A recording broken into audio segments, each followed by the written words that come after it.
surprise.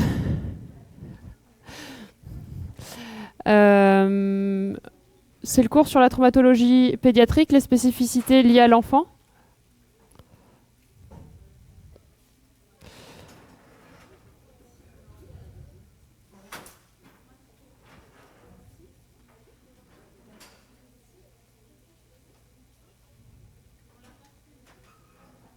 Pardon ? Non, j'ai pas fait de question. C'est moi qui vous fais le cours, donc j'espère que vous l'avez pas fait, sinon ça fait double emploi du coup. Très bien. Donc, est-ce que vous avez fait de l'orthopédie déjà des adultes, la traumatologie de l'adulte ? Ouais ? Eh bien, c'est totalement différent. Alors, il y a des choses qui sont particulières chez l'enfant, notamment du fait que ce soit un squelette qui soit en croissance. Donc, c'est essentiellement ce qui va être important à intégrer pour la traumatologie pédiatrique. Les os grandissent en longueur, grandissent en largeur. Et ces os vont avoir des propriétés mécaniques qui sont différentes de celles de l'adulte. Et surtout, comme l'enfant grandit, que ce soit positif ou négatif, la croissance va avoir une influence sur les fractures. Donc il faut garder à l'esprit que la traumatologie pédiatrique, c'est quelque chose qui est très spécifique. Il faut vraiment réfléchir le traitement pour l'adapter à l'enfant et savoir ce que ça va donner avec la croissance. Donc pour refaire un point sur l'anatomie, puisqu'on n'en fait jamais assez, je vous ai remis les spécificités donc, de l'orthopédie, donc de l'anatomie osseuse sur les os longs, puisque c'est essentiellement ce qui va être touché par la traumatologie. On a un pointeur ou pas ?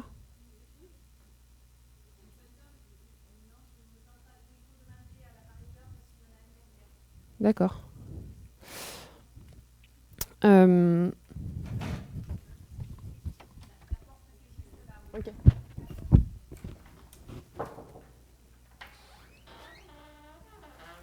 Vous avez un pointeur, s'il vous plaît ? Ou pas ? Pour le cours ?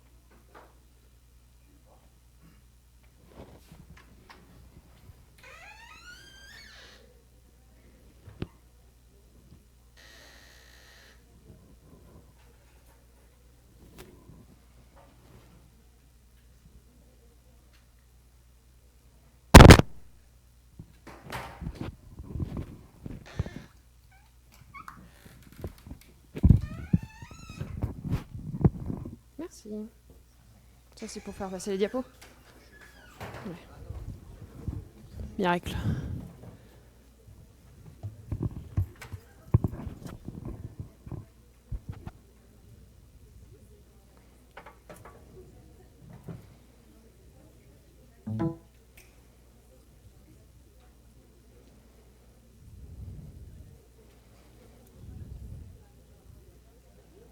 Ah, c'est bon, super. Ça marche. Je crois. Après, je sais pas si... Le pointeur, c'est ici au milieu. Ah. Oh, voilà. Merveilleux. Ah, super. Hop. Et ouais, comme ça, je suis à côté de vous pour les questions. Alors, c'est chouette, hein. Donc, chez les enfants, il y a la spécificité de la croissance. Ça veut dire... Hop. Est-ce qu'il fonctionne ?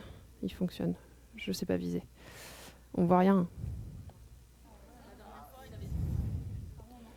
C'est intermittent. Alors, la diaphyse, c'est la partie de l'os où les corticales sont parallèles. C'est un cylindre. On va le voir pour plus tard, ça va nous aider aussi pour certaines techniques d'ostéosynthèse. Ensuite, de chaque côté, en allant progressivement, vous avez les métaphyses. C'est des zones qui ont une forme conique et la structure de l'os, elle va être différente. Au niveau de la diaphyse, l'os est très bien organisé, c'est très résistant, très solide, mais aussi, du fait de la rigidité, ça devient plus facilement ça se casse complètement.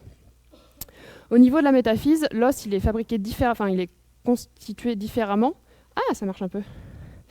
Il y a une partie d'os cortical et une partie d'os trabéculaire, c'est de l'os spongieux. Donc, cette fonction d'os spongieux, ça va amortir les chocs, ça va se tasser un peu comme les vertèbres.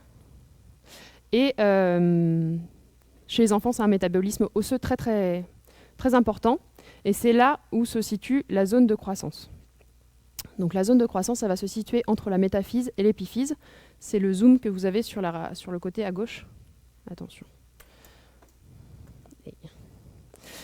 Et l'épiphyse, enfin, c'est la partie les deux parties les plus extrêmes et qui sont en lien avec les articulations, avec les autres os. Donc, il faut bien comprendre ces différentes zones anatomiques parce que ça va nous servir à décrire les fractures ensuite. Et si vous avez cette partie-là à l'esprit, pour comprendre ce que je vais vous dire après, ça va être utile. Super, merci beaucoup. Et ensuite, par rapport à l'enfant, vous avez donc quand quand sont formés les os en période embryonnaire, vous avez fait l'embryologie? Non, vous allez voir. Quand sont formés les os en période embryonnaire, il y a d'abord une ébauche de cartilage et ensuite ça va s'ossifier et devenir de l'os. Ça s'appelle l'ossification encondrale, c'est un des deux mécanismes d'ossification. Et ça va d'abord se créer au niveau de la diaphyse et ensuite vous avez des noyaux d'ossification secondaires qui vont se créer dans la maquette cartilagineuse qui sont des noyaux d'ossification secondaires.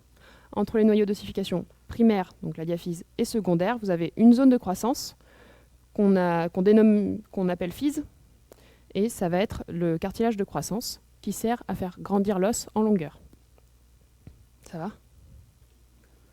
Pour les 20 personnes qui sont à ma portée, ça va. Ensuite, vous avez le cartilage articulaire, et puis après, il faut imaginer qu'il y a un autre os en face qui fait une articulation, là. Hop. Donc ici, c'est un humérus. On ne voit pas bien le bas de la diapositive, c'est pas très grave. Donc si on fait un zoom sur l'os diaphysaire, donc on va se situer ici, vous avez l'organisation de l'os, donc la partie corticale, c'est des travées osseuses organisées elles aussi sous forme de cylindres qui vont permettre d'avoir une résistance mécanique de l'os en compression, c'est-à-dire dans le sens de travail de la gravité par rapport au squelette. À l'intérieur, c'est la cavité médulaire, il y a une partie d'os trabéculaire et puis souvent, vous avez déjà fait du pot-au-feu pour les os à moelle, et après au milieu c'est du gras. Hein, voilà. Travaux pratiques, pot-au-feu. La diaphyse et la maquette osseuse va être entourée par du périoste. C'est une membrane qui est très solide chez l'enfant, très épaisse, qui elle permet la croissance en largeur de l'os et qui va nous servir à nous pour stabiliser les fractures et pour comprendre certains types de fractures. Waouh, il s'est passé des trucs. Hop, on est là. Donc, chez l'enfant, l'os diaphysaire, il est plus élastique que chez l'adulte. Il a l'habitude de recevoir les contraintes en compression, donc dans ce sens-là. Et donc, si vous faites un impact comme ça, c'est fragilisant. Mais du fait des particularités mécaniques de l'os de l'enfant qui est plus élastique et de la présence d'un périoste épais, on a des fractures qui vont être moins graves souvent moins déplacées que chez l'adulte. Et surtout, l'avantage de l'enfant, c'est que le métabolisme osseux est très intense puisqu'il y a la croissance qui se fait en largeur et en longueur. Et ça va entraîner une consolidation de la fracture plus rapide puisqu'il y a un apport vasculaire qui est aussi plus important que chez les adultes.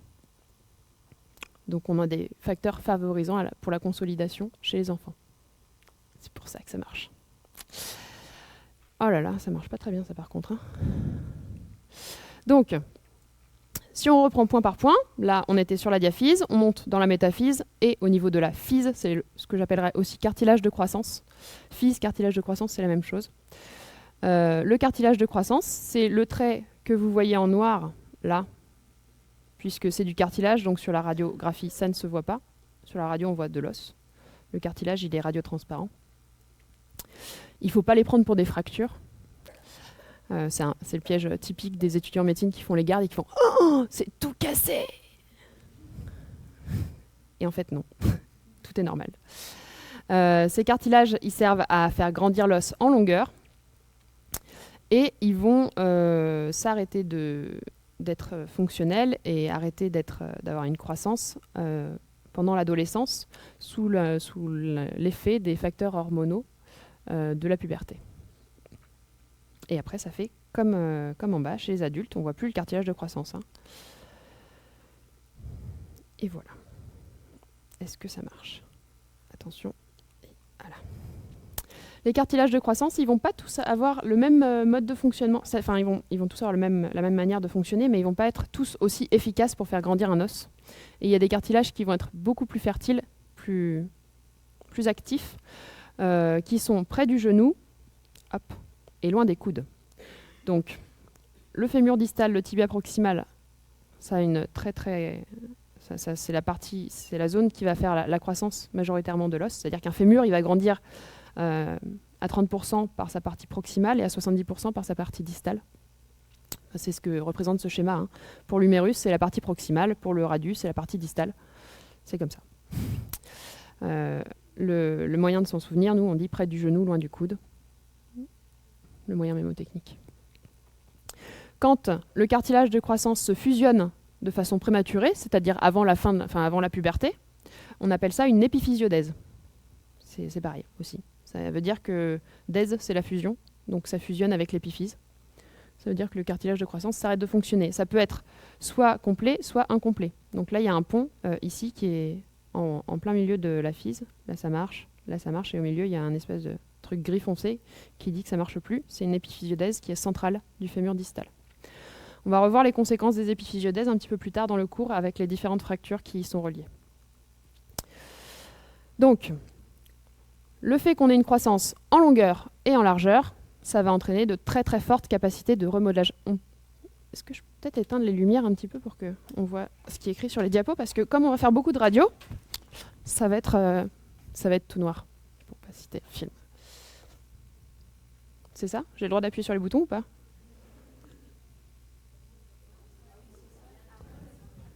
Ok, elle change de côté comme ça. Donc, des grandes capacités de remodelage liées à la croissance en largeur et en longueur des os. Hop, hop, ah là là. Donc, vous avez... Cette machine est folle.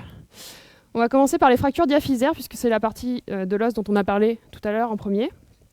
Donc, c'est la partie centrale de l'os, de forme cylindrique, où les corticales sont parallèles. Ça va ? Il y a des fractures diaphysaires comme chez l'adulte, où vous voyez complètement déplacées. Ça va être globalement pareil, il faut qu'on les réduise, plus ou moins qu'on les stabilise. Et les fractures spécifiques à l'enfant, ça va être celle-ci.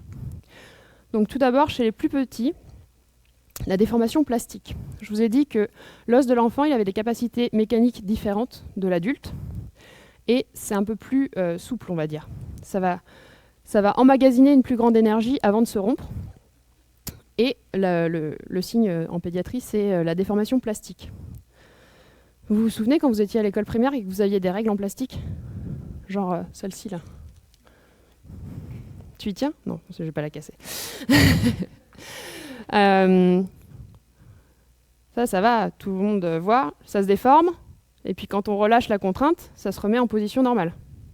La déformation plastique, c'est si j'étais très très méchante avec votre collègue, je la déforme complètement, et puis il y a une zone qui devient toute blanche. Tout le monde l'a fait ça en primaire et au collège. Après on arrête, on comprend que ça n'a pas beaucoup d'intérêt d'acheter des règles tous les ans.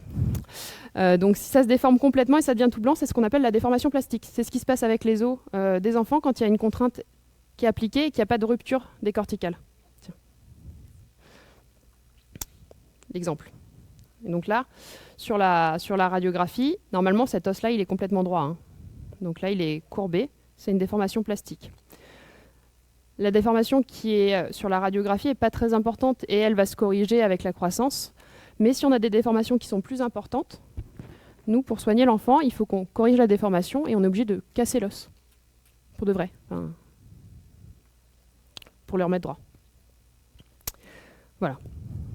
Autre déformation, une des plus impressionnantes, ça fait toujours ce petit effet-là, en fait, quand on montre la photo. Ah, c'est terrible. C'est ce qu'on appelle la fracture en bois vert.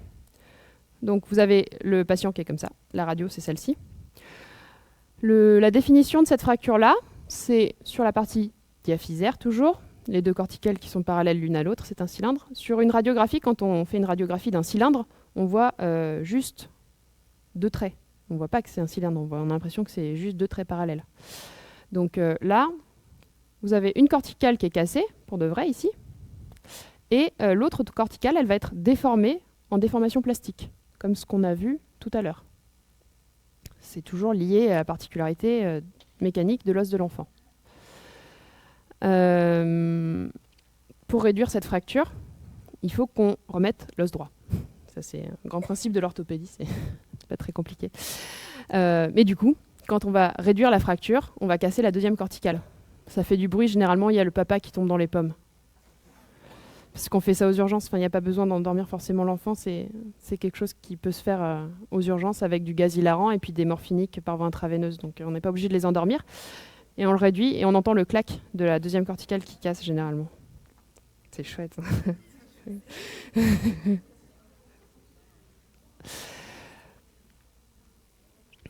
On change de zone. La fracture métaphysaire, c'est où la métaphyse? Ah bah, c'est... Ouais, en dessous ou au-dessus, ça dépend de quel côté tu regardes. C'est entre la diaphyse et la physe. Donc c'est la partie conique qui est en os spongieux. Donc ça va être des fractures, ça va plutôt être sur le mode du tassement. Donc dans les fractures, c'est toujours spécifique à l'enfant. Après, vous pouvez appliquer toutes les fractures de l'adulte, quasiment toutes celles de l'adulte, vous pouvez les appliquer à l'enfant. Mais celles de l'enfant dont je vous parle, c'est celles qu'on ne trouve pas chez les adultes en fait. Donc, fracture métaphysaire. C'est moins impressionnant. Une fois que je vous ai fait la fracture en bois vert, toutes les autres, elles vont vous sembler tranquilles, quoi. Ça va, ça fait pas trop peur. Donc la fracture pliure, c'est lié donc au fait que ce soit de l'os spongieux. Il y a une partie de l'os qui va se tasser sous l'impact. Et on voit que ça plie la corticale. Là, c'est la corticale postérieure. Et l'autre, elle va plier dans le même sens. On la voit ici, on voit une petite condensation là de l'os sur la radiographie. Pour ces fractures-là, c'est aussi des traitements qui sont orthopédiques. On va reparler des traitements orthopédiques après. Mais ça veut dire qu'ils vont pas au bloc opératoire se faire... Enfin, ils peuvent aller au bloc opératoire pour être réduits, mais on ne va pas ouvrir et mettre du matériel. C'est juste par manœuvre externe, et ensuite on maintient la fracture par un plâtre. Donc dans ce cas-là, on va faire l'action contraire à l'action qui s'est déroulée au moment de la fracture, c'est-à-dire que là, on va basculer le poignet vers l'avant pour redonner à l'os sa forme normale et puis une position dans laquelle il va pouvoir consolider sans avoir de calvitieux. Autre fracture, oh là là, on va y arriver. Hein. Hop, voilà. Autre fracture métaphysaire, la fracture en mode de beurre. Ça, c'est un tassement pur où il n'y a pas de déformation de la deuxième corticale. Donc il n'y a qu'une seule corticale qui est atteinte. On la voit ici. Là, il n'y a que la corticale postérieure qui est atteinte. La deuxième, elle n'est pas pliée non plus. Et puis sur la radiographie de face, on voit que c'est tassé parce que c'est un peu plus dense sur la radiographie. Donc si c'est unicortical, c'est une fracture en mode de beurre. C'est très stable. Il y a besoin d'immobiliser l'enfant pour, si jamais il retombe, il ne se casse pas complètement le poignet. Et la fracture pliure tout à l'heure, comme c'est les deux corticales, elles sont moins stables, elles peuvent se déplacer. Et on a besoin de faire des plâtres plus longs sur le membre supérieur.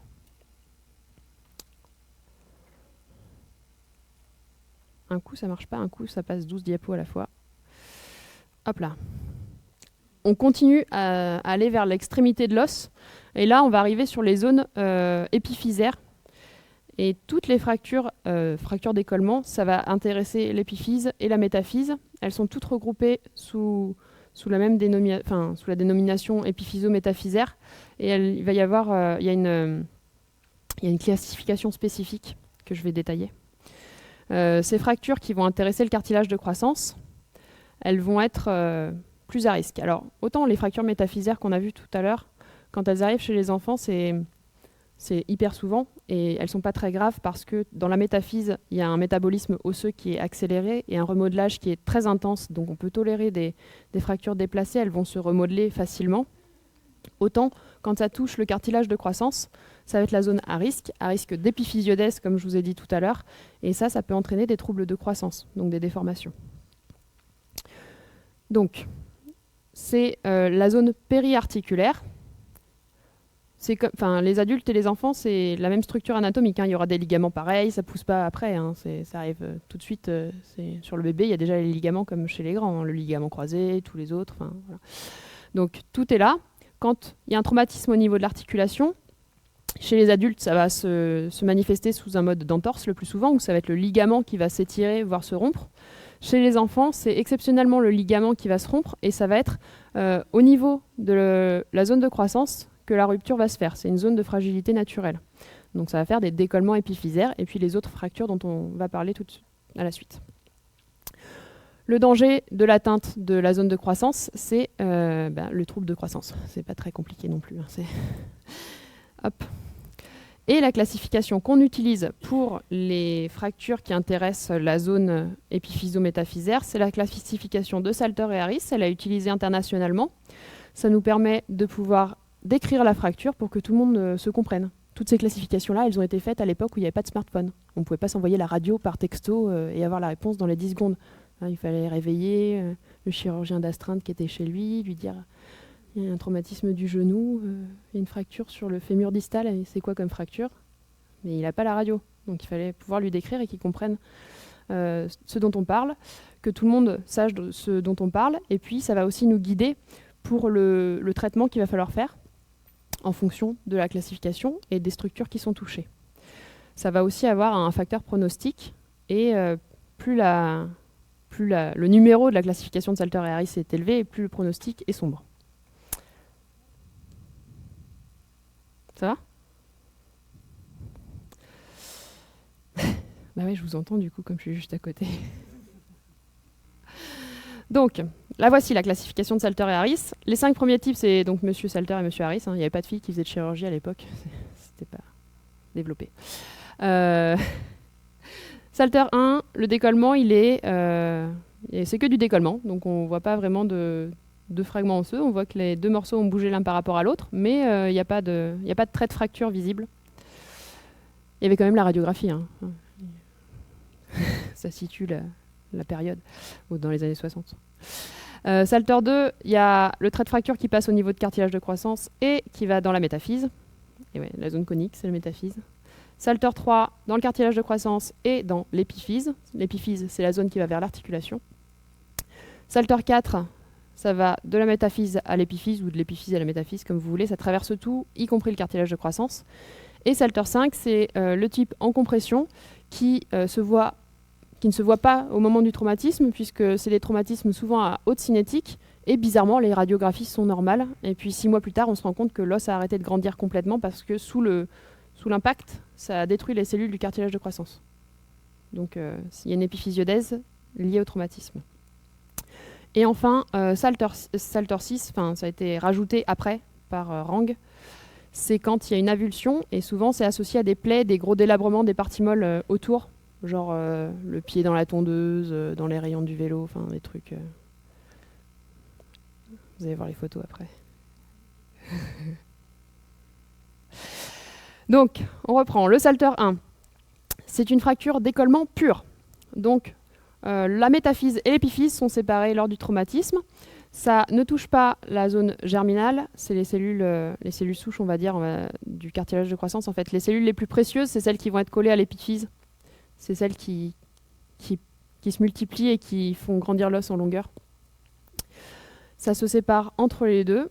Là, on a l'impression que la radiographie est à peu près normale. Alors, soit vous faites une radiographie comparative avec le genou gauche à côté pour regarder la largeur du cartilage de croissance, là.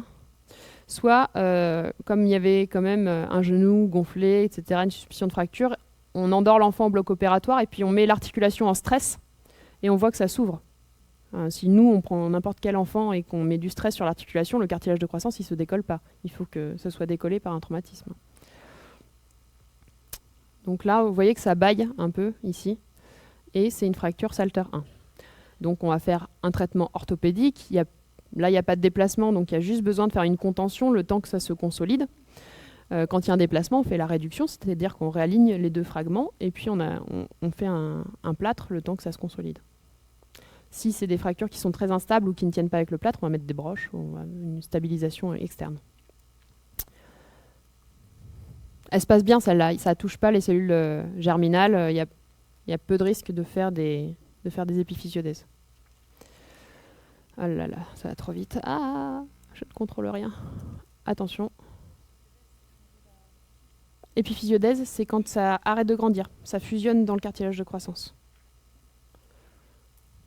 Le signe de la flèche.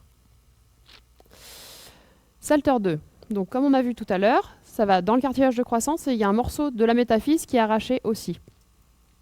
C'est les fractures qu'on voit le plus souvent en traumatologie pédiatrique, des salteurs, enfin, des traumatismes épiphyso-métaphysaires.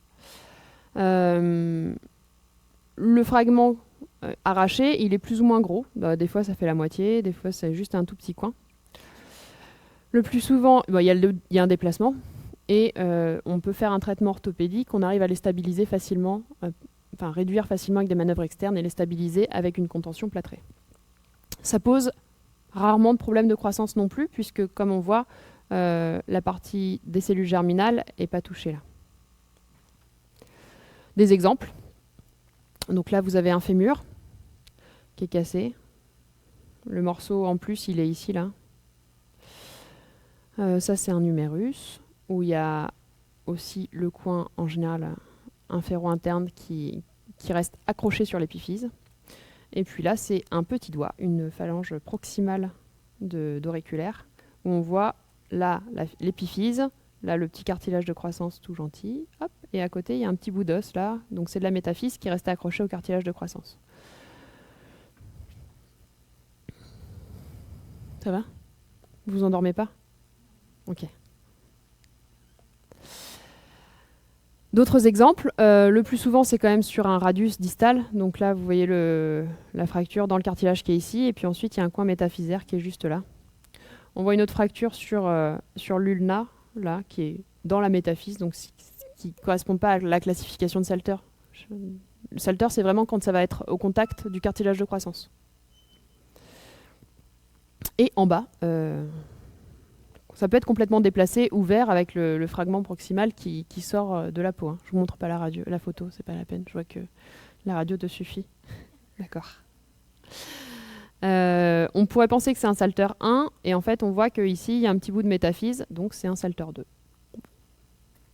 2. Entre le 1 et le 2, il n'y a pas beaucoup de différence en termes de pronostic, et en termes de traitement aussi, c'est un peu le même principe.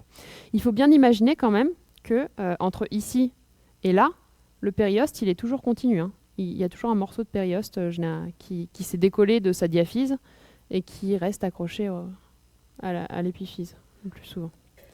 Et ça, nous, on l'utilise pour faire les réductions, parce qu'on sait que comme il est continu, l'os, il ne va pas partir en arrière. Il y a le périoste qui va l'arrêter quand on fait la réduction. Vous voyez ou pas? Tu vois ou pas? T'as l'air dubitatif, ouais, c'est ce qui me semble. C'est un peu comme un manchon, une manche de vêtements, tu vois. Quand tu es dans ton t-shirt, tu ne peux pas partir plus loin que le bord de ton t-shirt. Donc on va s'appuyer comme ça pour faire la réduction contre le périoste qui est inextensible, lui, contrairement à mon t-shirt. Et voilà. Et s'en servir comme contention pour nous aider à stabiliser la fracture. Ouais, je vous surveille. Le Salter 3. Le Salter 3, on l'a vu tout à l'heure, ça touche la partie épiphysaire de l'os et le cartilage de croissance. Donc il y a toujours un trait qui va vers l'articulation. Ça, c'est hyper important. Et puis du coup, ça va toucher les cellules germinales. C'est-à-dire les cellules qui, elles, vont être à l'origine de la croissance de l'os dans sa longueur. Donc le trait, il va toujours être vers l'articulation. Il est ici le trait. C'est assez discret, hein, mais... généralement, il est perpendiculaire au cartilage de croissance. Hop, c'est la petite zone radiotransparente là. Le traitement est toujours chirurgical, sauf exception d'une fracture vraiment non déplacée, mais c'est vraiment exceptionnel. Donc il vaut mieux retenir que c'est toujours chirurgical. Si on le traite comme il faut, ça se passe bien. Quand, vous savez ce qui se passe quand il y a une fracture? Ouais, c'est vrai, pas toujours. Bah ouais, je suis juste à côté. Je t'ai entendu, hein. Ça fait crack. C'était ça la réponse. L'os, comme on a vu tout à l'heure sur la petite image de l'histologie en zoom, il y a des vaisseaux à l'intérieur. C'est ce qui permet que ça se consolide, que ça se remodèle. Enfin, c'est un tissu vivant. C'est pas juste un bout de bois, quoi. Il y a des vaisseaux à l'intérieur, ce qui fait que quand vous cassez un os, ça coupe aussi les vaisseaux. Donc, ça saigne.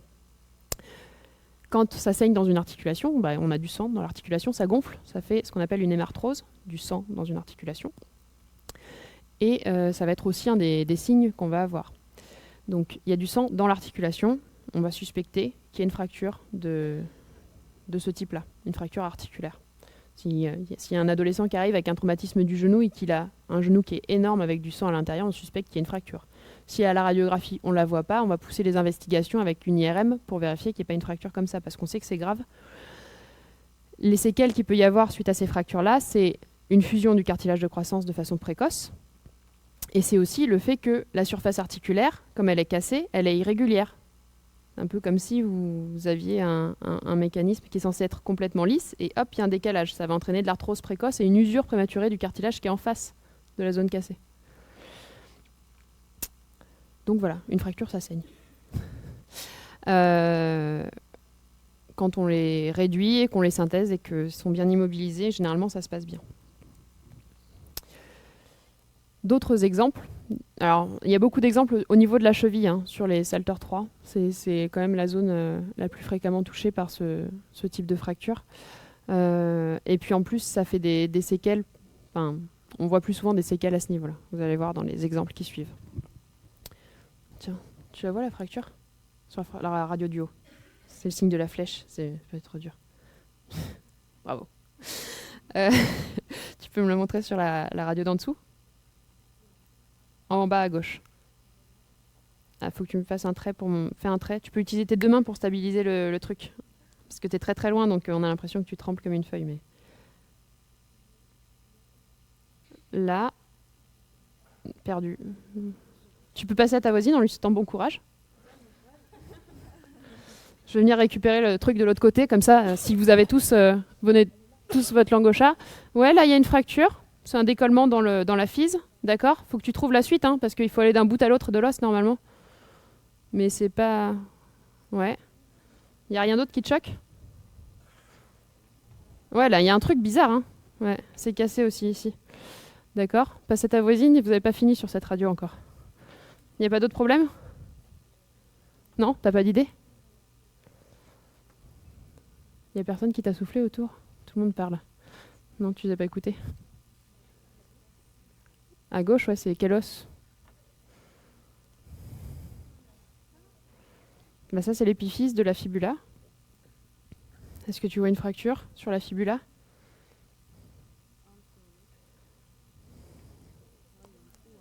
Donne à ta voisine, elle a une idée, regarde. Bah voilà, c'est pour ça. Ouais, là, c'est pas normal. Donc il y a un décollement Salter 1 dans la fibula. Bravo. En plus. Et sur ce genou-là, vous avez un trait de fracture qu'on voit là, hop.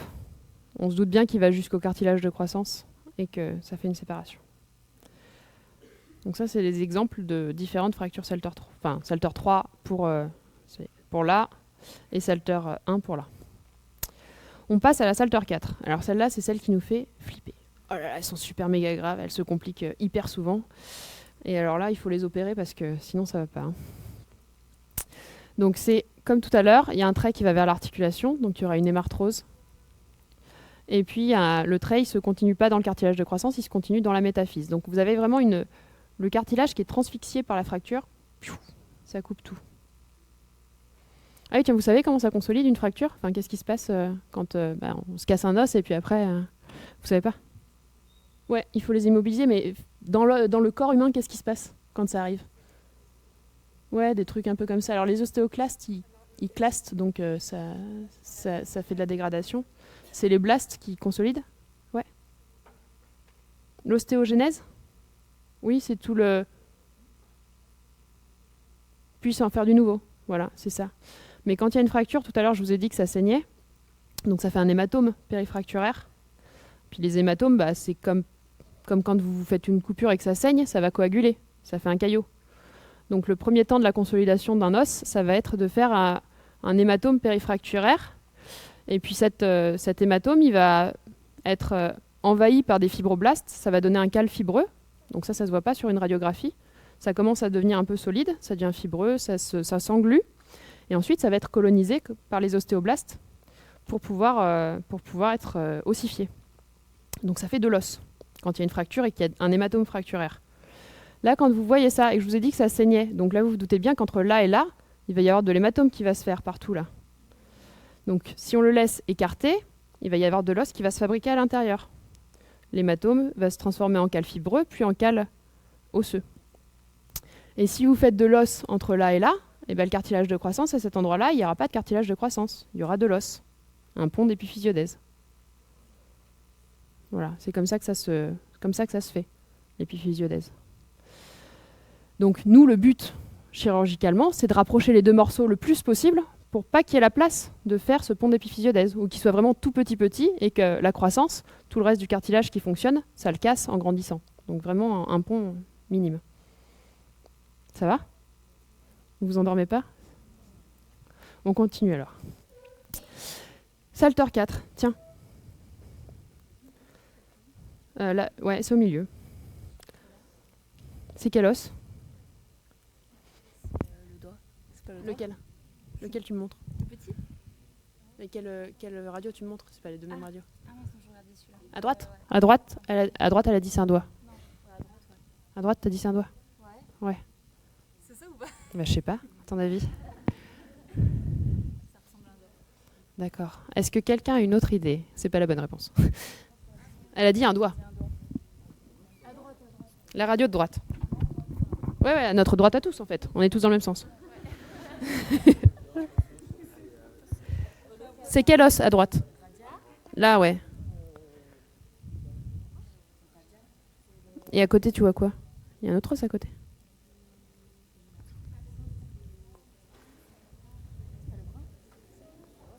C'est l'humérus, tu dirais ?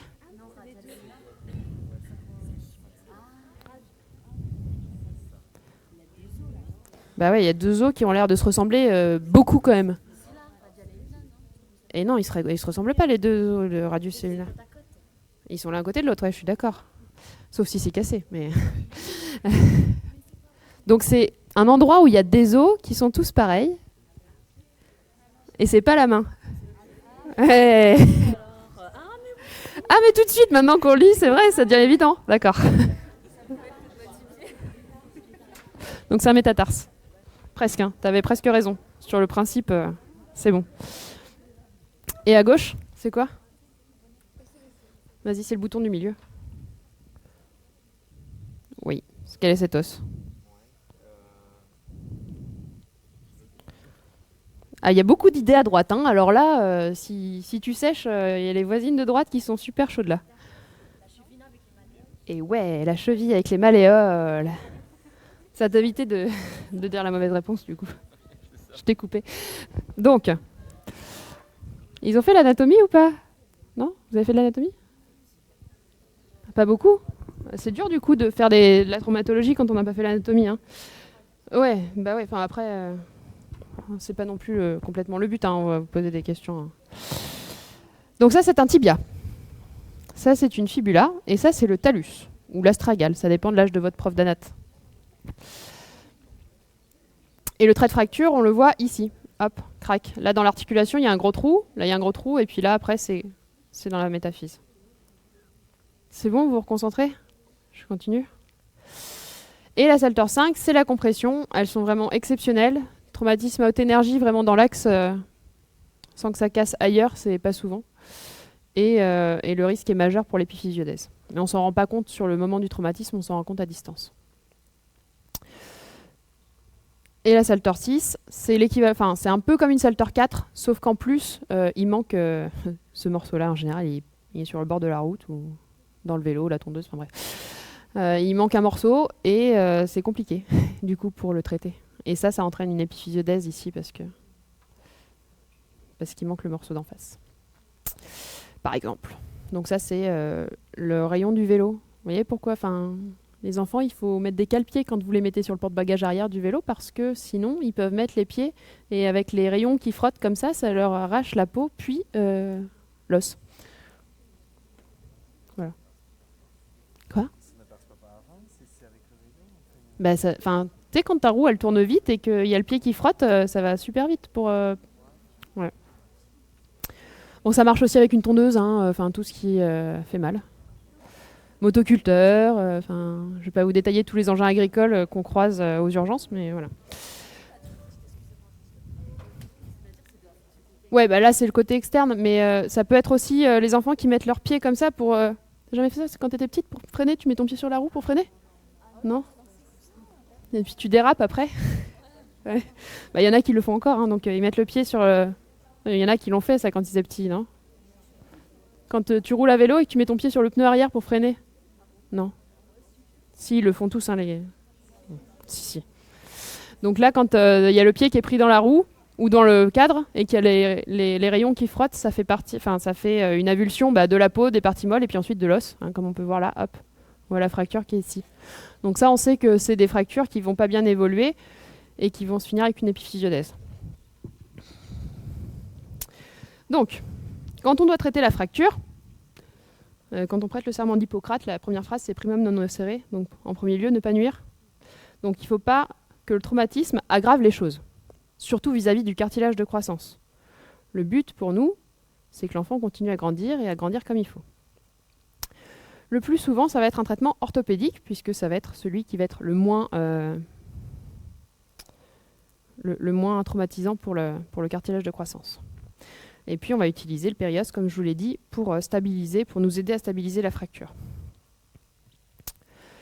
Traiter l'enfant, ça va être informer la famille, les parents, grosse source de stress, mais aussi des fois les grands-parents, plus grosse source de stress d'ailleurs. Gérer le stress du moment.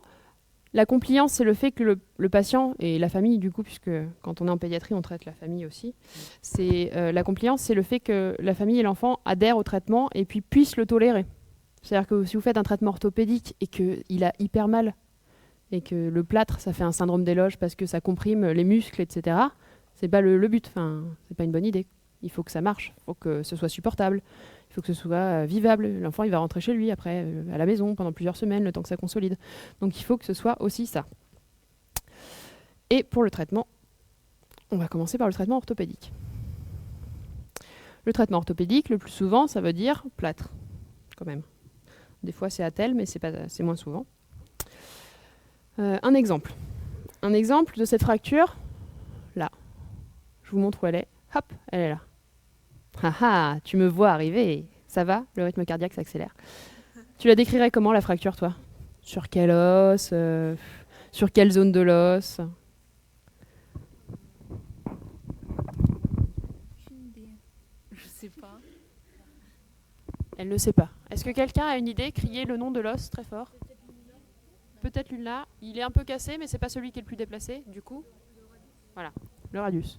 On m'entend encore ou pas? Oui, oui, ça marche. C'est sur quelle zone? C'est sur le cubitus. Non, on a dit sur le radius. Ah bon, sur le radius. Sur quelle zone de l'os? Diaphyse, métaphyse? Question à chaque équipe. Métaphyse, je dirais. C'est la métaphyse. Je sais pas comment ça marche. Tu fais des notes. Donc elle a dit juste, elle a dit métaphyse. Hein? Radius. Celle qui est déplacée, c'est le radius. Enfin, les deux sont cassés, hein, mais celle qui est déplacée, c'est le radius. Après, là, vous avez l'ulna derrière, c'est l'os le plus fin en diamètre. Il est juste, il y a une petite bascule, mais il n'est pas complètement déplacé. Là, vous voyez que c'est comme sur le schéma, là. Il y a un morceau au-dessus de l'autre. Entre là et là. Ils sont plus en face l'un de l'autre. Ça va? Donc, comme on sait qu'il y a le périoste qui est là, on va l'utiliser. Je stabilise, hop. Le périoste, il est derrière, comme ça, hop. Et là, il s'est décalé et il les reste accroché. Et entre les deux, il n'est pas rompu, le périoste postérieur. Et ça, on le sait. Donc, on l'utilise. Donc, on va réduire la fracture, c'est-à-dire qu'on va majorer le déplacement, tirer un peu parce qu'on sait que le périoste reste ici. Et puis ensuite, on va le plier dans l'autre sens. Et le périoste postérieur se tend. Nous, on met la déformation, enfin, on accentue la déformation vers l'avant, comme ça, du coup. Et ça tient, parce qu'il y a le périoste. Le périoste serait rompu, ou on serait chez un adulte où le périoste est fin comme du papier à cigarette, ça ne marcherait pas. Mais là, on l'utilise. Donc, comment on fait? Hop, venez avec nous au bloc opératoire. Bah, ça, c'est plutôt sous anesthésie générale, quand même. Ouais, ça fait... ça fait un peu plus mal, quand même. Ah, c'était mieux avant. Hop. Et non, voilà. Donc, le patient dort. on a les manips radio, les infirmières de bloc opératoire, tout le monde est là. Et on a fait la manœuvre, c'est-à-dire qu'on a fait la manœuvre comme ça, là où on accentue le déplacement et on rechevauche le fragment sur le radius. Et ensuite, on le maintient en flexion. On fait ça avec... alors le truc blanc, là, c'est l'amplificateur de brillance, c'est la radio du bloc opératoire. Donc on voit en direct ce qu'on fait avec des radios. Et ensuite, on va faire le plâtre. Donc pour faire le plâtre, il faut qu'on immobilise l'articulation au-dessus et en dessous. Donc on a besoin d'immobiliser le coude et le poignet pour les fractures du radius. Et ensuite, on fait notre plâtre. Attention, on met un petit peu de coton pour que ce soit confortable et que ça puisse être supporté. Donc la compliance. La position de réduction. Et ensuite, on met du plâtre. Qu'on moule pour que ce soit au plus près de la zone et qu'il n'y ait pas de la place entre le plâtre et la peau du patient pour que ça puisse se déplacer en fait. Donc on moule, hop, comme ça. C'est pas des vidéos, hein, on n'est pas si moderne que ça. Et puis on contrôle la position, donc là vous voyez qu'il est dans une position de réduction, les deux os sont bien alignés, la fracture est réduite et on est content, on va finir notre plâtre complètement. Et lui aussi il est content, oui. C'est pas dans le même sens que sur la radio tout à l'heure. Oh là là, grosse émotion dans la salle. Ça fait pas mal d'être comme ça. Il a la main comme ça pendant 3 semaines, 1 mois. Après ça revient, oui. Non, ça les gêne pas. Ils sont comme ça. Il y a une petite raideur quand on retire le plâtre, mais ça dure quelques jours seulement. Après, ils reviennent tout seuls. Vous faites ça à un adulte, il a 1 an de kinésithérapie. Chez les enfants, ils n'ont pas de raideur post-immobilisation. Enfin, exceptionnellement, un peu sur le coude, mais pas beaucoup. Sur les poignets, pas du tout même. Chez les adultes, avec un plâtre, même 3 semaines, c'est horrible en fait. Hein. Enfin, c'est raide, il faut faire de la kiné pour récupérer ses amplitudes normalement et tout. Les enfants, c'est magique. Si, c'est tout formé comme il faut, hein, mais c'est juste qu'ils n'ont pas de raideur. C'est comme ça. Quand on casse un numérus, hop, et qu'il faut immobiliser l'articulation au-dessus et en dessous, soit on prend l'épaule, comme ça là, thoracobrachial, c'est sympa, un petit boléro en plâtre, très agréable pour l'été, l'odeur de transpiration pendant 1 mois sans se laver, enfin tout ça, les trucs qui font rêver, quoi. Soit on fait des plâtres pendants, c'est-à-dire qu'on va couler dans le plâtre du poids en plus pour le rendre lourd et que l'enfant puisse pas bouger son épaule et que ça soit comme une traction en fait, où la gravité va faire l'action de la traction. Donc on fixe avec l'anneau pour qu'il soit bien, pour contrôler la rotation, et ensuite on met du poids pour que ça tire la fracture vers le bas. Et ça se passe bien aussi chez les enfants, enfin ils le tolèrent en fait. Tant que c'est des enfants. Hein. Quand ça devient des ados, vers 14-15 ans, ça commence à se rapprocher plus des adultes, et donc il y a plus facilement des raideurs, plus facilement des difficultés à tolérer un traitement orthopédique. Ils sentent plus mauvais aussi. Voilà.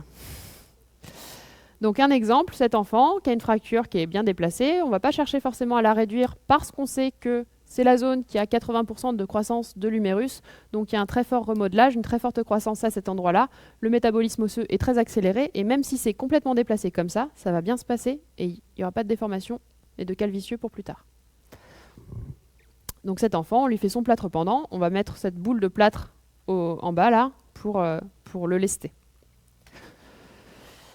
Les durées d'immobilisation, quand on fait un traitement orthopédique, elles vont être différentes en fonction de la zone qui est cassée. Donc comme on a vu tout à l'heure, la métaphyse, c'est de l'os spongieux.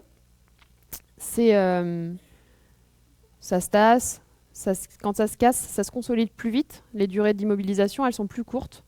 Donc là, on sait, le col huméral, comme il y a un métabolisme hyper rapide, 4 semaines, ça suffit. C'est pareil pour le radius distal.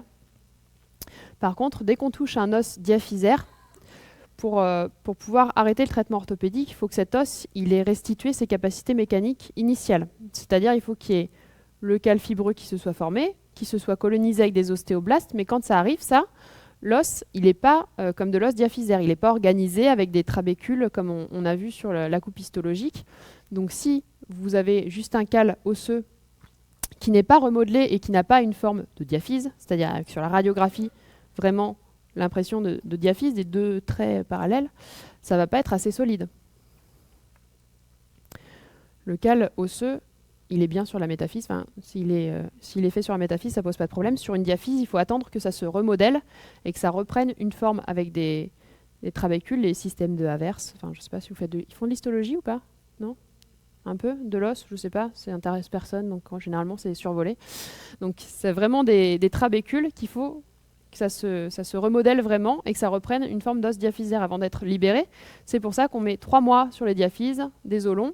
Sur l'avant-bras aussi, sinon ça recasse au même endroit. Sur la diaphyse humérale, pas forcément, ça va un peu plus vite. Et voilà, ensuite, plus l'os est petit, plus généralement ça consolide. Hein? C'est bon? Donc, autre partie du traitement, le traitement chirurgical. Les ostéosynthèses. Elles vont être de différents types, on va les adapter en fonction de ce qu'on veut faire, de la zone qui est cassée. Et on va les faire quand la fracture est irréductible, donc on va avoir besoin d'ouvrir, ça c'est le traitement chirurgical, c'est ouvrir pour regarder de visu la fracture, comprendre pourquoi est-ce que les deux fragments ne se réduisent pas. Souvent il y a des choses qui sont incarcérées à l'intérieur, ça peut être une languette de périoste, ça peut être un morceau du muscle qui va se mettre entre les deux fragments et puis qui se déloge pas quand on essaye la réduction. Ou quand elles sont instables, on les réduit, on met le plâtre, on fait le contrôle au bloc opératoire dans le plâtre et puis elle rebouge, elle se déplace tout de suite. Donc on sait que ça ne va pas tenir dans le temps. Enfin, si au bout de 3 minutes au bloc opératoire ça ne tient pas, ça veut dire que ça ne tiendra pas pour toute la durée de la consolidation. Il faut que les fractures elles soient stables pendant 4 semaines ou 6 semaines ou 3 mois. Enfin, voilà. Et puis enfin, comme on a vu tout à l'heure sur les classifications de Salter et Harris, SH c'est Salter et Harris, quand elles sont articulaires, où on a besoin d'une réduction parfaite parce qu'au niveau de l'articulation, ça ne va pas se remodeler. Les contraintes qu'on a, une fois qu'on sait qu'on doit faire un traitement chirurgical, il va falloir qu'on fasse plusieurs choses. On fait attention au cartilage de croissance et à ne pas l'abîmer plus que ce qu'il a déjà été abîmé dans la fracture, et au périoste. Et donc on va essayer de le conserver au maximum, d'éviter de dépérioster l'os quand on les opère. Ça va? Ça fait des choses à penser quand on doit faire le traitement chirurgical. Les exemples. Alors, plusieurs types d'ostéosynthèse. On va aller du plus courant au un peu moins courant. Donc ça, c'est utiliser les broches. On va les utiliser beaucoup en pédiatrie. Elles sont un petit peu moins utilisées maintenant chez les adultes. Les broches, c'est une tige en acier inoxydable. Hein, globalement, c'est pointu au bout pour pouvoir perforer l'os et la corticale. Et puis, on va les insérer pour, une fois que la fracture est réduite, la maintenir dans la bonne position. Le but, c'est juste de maintenir le temps que la consolidation se fasse. C'est pas ça qui va faire tout le traitement. Hein. Il faut que ça consolide autour. Donc là, l'exemple du fémur distal, on l'a réduit au bloc opératoire et puis ça ne tient pas suffisamment. Le plâtre, ça va être soit on immobilise l'articulation au-dessus et en dessous. Donc au-dessus, c'est la hanche. Donc le plâtre, il est pelvipédieux, c'est-à-dire que le plâtre, il arrive au-dessus du nombril. On laisse le périnée libre. Et puis ensuite, ça va prendre au moins jusqu'à la cheville, puisque ça touche le genou, là. Donc cheville et pied. Ça se passe très bien chez les enfants qui ont moins de 5 ans. Hein. Ça pose aucun problème d'avoir un pelvipédieux chez les tout petits. À 14-15 ans, ça commence difficilement à être vivable. Il faut mettre le traitement anticoagulant, l'hygiène, le fait de supporter le truc, c'est difficile. On va préférer faire une ostéosynthèse où on va fixer avec les broches et ensuite le plâtre peut être plus court puisqu'il y a une stabilité d'une part par les broches et puis le plâtre plutôt à visée antalgique le temps que ça se consolide. Ici, c'est un humérus distal, un coude. Cette radio ne sert à rien, de toute évidence. On ne voit rien du tout à part les broches rapidement comme ça, en croix. Ça arrive très très souvent qu'on ait des fractures de l'humérus distal qui soient très déplacées pour lesquelles on a besoin d'ouvrir pour les réduire correctement et fixer la fracture. Donc très souvent, ça va être sur l'humérus distal. Ou alors, ah oui, là c'est pour l'illustration. Ça, c'est foyer ouvert. Hein. On ouvre, on regarde. Généralement, il y a le muscle brachial qui s'est incarcéré entre les deux fragments. On l'écarte, on réduit, on fixe. Pareil, là, c'est plus à visée de stabilisation parce que généralement, ça se réduit sans trop de problèmes. Et à foyer fermé, ça veut dire qu'on n'est pas allé regarder avec nos yeux la fracture, mais qu'on fait à distance la stabilisation. La fracture pour cette broche-là, elle est ici. Nous, on fait un tout petit trou juste au-dessus de la main, là, sur le poignet. On monte la broche dans le cylindre de la diaphyse. Et hop, on va la pincer pour pas que ça se déplace dans l'articulation du coude. Mais on ne va pas ouvrir et regarder de visu la fracture. Il fallait y penser, hein, pour cette technique-là. Ah là là là là. Hop. Autre possibilité avec des broches aussi, des broches mais différentes, elles ne sont pas pointues au bout celles-ci, elles sont faites exprès pour l'embrochage centromédulaire élastique stable. Donc centromédulaire, ça veut dire qu'on les met là-dedans, hein, dans la diaphyse, au centre de la diaphyse, dans la zone médulaire. Élastique et stable, c'est parce qu'il faut qu'une fracture soit stabilisée pour qu'elle puisse consolider. Mais là, ce matériel-là permet une certaine élasticité qui va mettre des petites contraintes dans le foyer de fracture qui va l'aider à consolider aussi. La vascularisation et l'innervation, ça gêne pas? Non. Non, ça gêne pas. Parce que l'os, il va être vascularisé chez l'enfant par deux moyens. Tu as la partie centrale, tu as les artères centrales diaphysaires et tu as une vascularisation par le périoste qui se fait aussi. Donc généralement, il faut choisir quand même. Entre soit tu fais une ostéosynthèse par centromédulaire, soit tu fais une ostéosynthèse par l'extérieur où tu abîmes le périoste. Mais il ne faut pas faire les deux en même temps, sinon tu as un retard de consolidation. Il faut plus de temps pour que les apports vasculaires au niveau du foyer se fassent. Oui, après on les retire, ça se remplit. Ça va?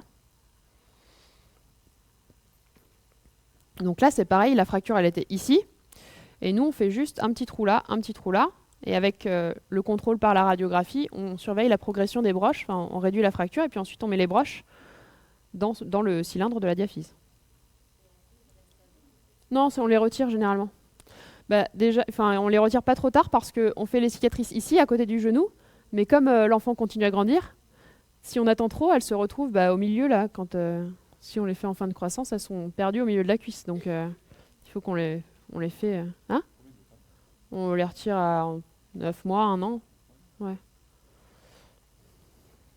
C'est aussi pour ça qu'elles dépassent autant de l'os. Il faut les retrouver pour les retirer après. Il y a des... Non. C'est pour ça qu'on les retire assez vite, pour pas qu'elles se déplacent dans la cuisse non plus. Il y a des fois, si on oublie de les retirer au bon moment, et elles sont complètement à l'intérieur et on ne peut plus aller chercher. Quand l'os a complètement grandi. Non, ça sonne pas. Non, j'ai pas de problème. Pour l'avion. La question, c'était ça sonne pour l'avion. Donc ensuite, pour le traitement, on sait qu'il y a le remodelage osseux qui va se faire en plus de ça. Donc notre fracture, elle est stabilisée. Généralement, on rajoute un plâtre pour éviter de contraindre le matériel, puisqu'on fait des ostéosynthèses plutôt légères par rapport à l'adulte. Les adultes, ils mettent des gros clous centromédulaires, ils mettent des grosses plaques avec des vis partout. Nous, on sait que ça consolide très très vite. Donc le but, c'est pas que ça tienne vraiment dans le temps, le but, c'est que ça tienne tout de suite et que ce soit le moins traumatisant pour l'enfant, le moins traumatisant pour les zones de croissance et pour le périoste. Et on sait que les fractures, si elles ne sont pas parfaitement réduites, elles vont se remodeler la plupart du temps, sauf les fractures qui touchent le cartilage de croissance avec un risque d'épiphysiodèse. Donc le remodelage osseux, c'est le phénomène qui va redonner à l'os sa forme initiale grâce à la croissance et au métabolisme osseux d'ostéoclaste, ostéoblaste, comme vous avez certainement compris, puisque en bas à droite, elle le sait. Ça marche beaucoup plus quand l'enfant est jeune. Ça marche quand on est en zone métaphysaire, mais en zone métaphysaire près d'une zone fertile. Donc, toi je t'ai déjà interrogé. Donc, près d'une zone fertile. La zone fertile. Donc tu as le droit de dire que tu n'écoutais pas, c'est pas très grave. Oui, t'écoutais pas. D'accord. Zone fertile, c'est près du genou et loin du coude. Donc, près du genou et loin du coude, ça se remodèle le plus facilement. Le remodelage osseux, il marche pour corriger les angulations, c'est-à-dire si l'os il est un peu penché comme ça peut se faire, surtout si c'est dans le mouvement de fonctionnement d'un os, enfin c'est écrit comme ça, dans le plan du mouvement. C'est-à-dire que si le radius il est consolidé avec une bascule dans le plan antéro-postérieur, comme il fonctionne dans ce sens-là, le poignet, ça va se remodeler. Il se remodèle un petit peu moins dans ce plan de fonctionnement-là. Et là où ça se remodèle pas du tout, c'est la rotation. C'est-à-dire qu'il y a un fémur qui est cassé. Vous le réduisez sur la radio, comme ça on voit le cylindre, il a une forme de cylindre. Mais il y a un trouble de rotation, c'est-à-dire qu'il est tourné. Le pied, il n'est pas aussi droit que l'autre. Il est par exemple tourné vers l'extérieur. ces cals vicieux en rotation, ils ne se remodèlent jamais. Donc voilà. C'était pas ça, c'était ça. Exemple de remodelage. Cet enfant doit avoir 2 ans à peu près. Il s'est fait une fracture spiroïde du fémur. Ça arrive à 2 ans. Hein. C'est pas toujours c'est pas forcément une maltraitance. Il faut pas voir le mal partout. Ça arrive. Souvent ils font les andouilles et hop, ils se cassent le fémur. On a fait un traitement orthopédique. On lui a fait un plâtre. Donc lui, comme il est tout petit, il a le droit à son plâtre pelvipédieux, hein, donc du nombril jusqu'au pied. Ils le vivent très bien. Hein. C'est surtout les parents que ça gêne. Les enfants, ça les gêne pas trop. Même pas du tout d'ailleurs. Généralement, ils arrivent à la consultation, ils ont fait du 4 pattes, ils se jouaient à plat ventre, enfin, ils s'adaptent à tout. On lui retire son plâtre. Ici, on voit, là c'est un profil, là c'est le profil. Il y a un petit déplacement qui s'est fait dans le plâtre, mais bon, c'est pas très grave. On voit qu'il y a du cal osseux qui s'est fait, c'est l'espèce de petit nuage, là, et ici. Alors chez les tout petits, comme ça, on n'est pas obligé d'attendre 3 mois de plâtre. Enfin, dès qu'on voit le cal, ça suffit. Après, ils reprennent l'appui et ça va très très vite pour se consolider. Donc là, vous voyez, c'est pas super parfait quand même. C'est un peu inquiétant. Les morceaux, ils sont pas tout à fait en face l'un de l'autre, tout ça. Mais on est des orthopédistes pédiatres, on a des grands malades, on dit c'est pas grave, on le laisse comme ça. Et on sait qu'avec le temps, ça va se remodeler. Et ça, c'est sa radio, le même, 1 an après le traumatisme. Donc l'os s'est complètement remodelé. Il a une forme une forme de fémur normale. Même des déplacements plus importants que ça se remodèle complètement. Alors si, mais tu vas voir, c'est la suite du cours. Question très pertinente. Est-ce qu'il a une jambe plus courte que l'autre? Je vais en parler. Autre exemple. Oui. Pour les plâtres pelvis, Ouais. il n'y a pas forcément que sur les fractures, non? On le fait sur des luxations de hanches aussi. Ouais. Mais sur des bébés, à partir de quel âge? Après 6 mois généralement. Enfin, ouais. Après, on peut les faire un peu n'importe quand. C'est juste chez les tout petits, pour les fractures du fémur, chez des bébés de 3 mois qui ont soit une ostéogenèse imparfaite, des parents maltraitants, ou enfin un entourage maltraitant, etc. On va avoir d'autres méthodes de contention, mais là, je ne les détaille pas, c'est vraiment de l'exception, quoi. Donc, c'est des harnais après. Autre traitement orthopédique, l'enfant est un peu plus grand, il doit avoir 7 ans à peu près sur la radiographie, là. La fracture est ici. Crac, crac. Je ne sais pas pourquoi, il n'y a pas eu de broche. Bref, on lui fait un traitement orthopédique, ça se consolide comme ça, et puis ça va quand même se remodeler. Et puis on a un fémur qui est totalement fonctionnel. Donc, voilà. Autre exemple sur l'humérus. L'humérus, il est très très pratique parce qu'il va se remodeler, surtout si c'est l'extrémité proximale qui se casse. 80% de la croissance de l'os se fait à cet endroit-là. Donc c'est quand même le seul qui a ce potentiel de croissance-là, enfin autant asymétrique dans le corps. Et on le sait, donc on l'utilise.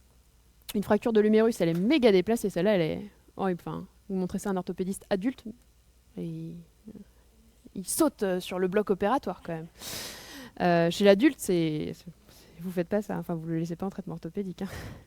Donc là, c'est très déplacé, mais c'est pas grave, on est des malades. On le laisse comme ça. Et ouais, on n'a pas peur. Le cal va se faire. Hein? Non, on réduit pas. Là, sur celle-là, c'est la fracture. Tu vois, y a le morceau là, il doit être en face de celui-là, normalement. On le voit pas là, c'est juste cassé tout de suite maintenant. C'est pas beau, hein? Ouais. On lui fait un plâtre pendant, donc ce que je vous expliquais, le truc méga lourd là qui pend vers le bas. Ça réduit un tout petit peu la déformation, mais c'est pas à ça que ça sert plus à l'immobilisation qu'à la réduction. Et là, le cal c'est fait. Tu le vois là, le cal. Donc le cal c'est fait, et déjà ça se remodèle déjà en fait, le temps de la consolidation. Et ça c'est juste à 3 mois. À 3 mois déjà c'est pas mal quand même. Surtout qu'au bout d'1 mois, on lui a retiré son plâtre et il bouge normalement. Donc ça fait déjà 2 mois qu'il est à la maison sans immobilisation. Il fait pas encore de sport, mais voilà. Et au bout d'1 an, c'est normal. C'est le remodelage osseux. C'est la partie magique de la Sherped. Là, ça jusqu'à... là, ça doit être écrit 5 ans, je crois. Là, 5 ou 6 ans, ouais. Jusqu'à assez tard. Ça marche bien. Il faut juste avoir un petit peu confiance en soi quand on annonce aux gens « Non, la fracture, on ne va pas la réduire. » Eh non, pas du tout. Vous croyez qu'on faisait ça? Eh non, on ne fait pas ça. On ne réduit pas les fractures. Non, on va pas au bloc. Non, non. Un os comme ça, non, on va pas au bloc. Il y a des gens qui s'inquiètent. Hein. Il y a souvent des deuxièmes avis qui sont pris pour ce genre de situation. Mais ça marche. D'accord? Ouais.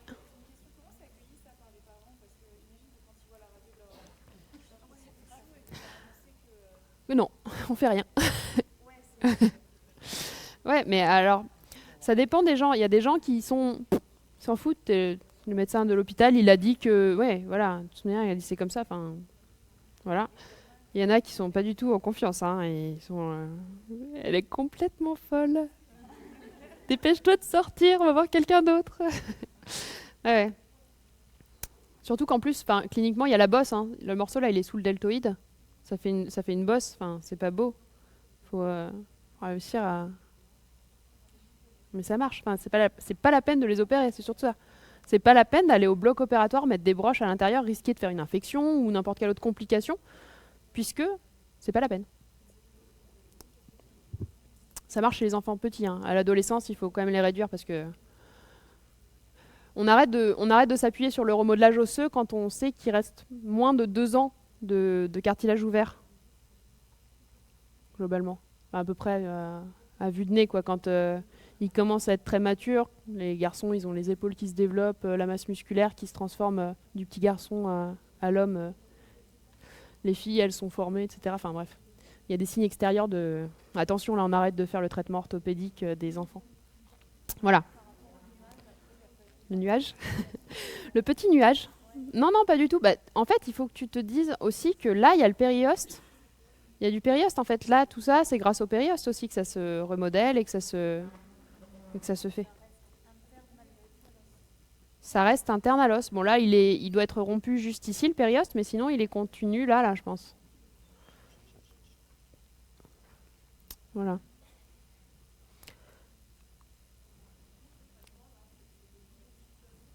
Ouais, c'est un plâtre pendant. C'est-à-dire qu'on lui fait un plâtre qui s'arrête là, accroché autour du cou, et avec du poids ici, et juste qui pend vers le bas. Et c'est tout.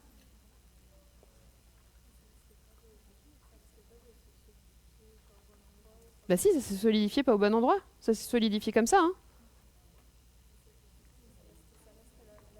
Non, non, non, il y a le remodelage osseux qui se fait, et ça reprend cette forme-là, la forme normale à la fin. Quand même, c'est magique.